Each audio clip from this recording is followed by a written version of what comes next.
Hello and welcome to the channel.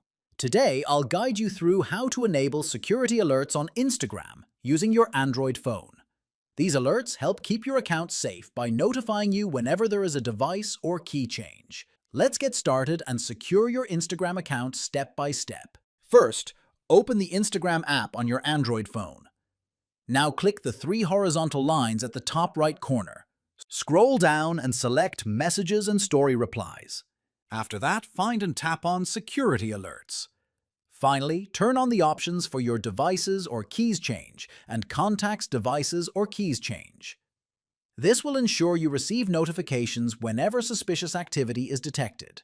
To conclude, enabling security alerts on Instagram is a simple yet important step to protect your account.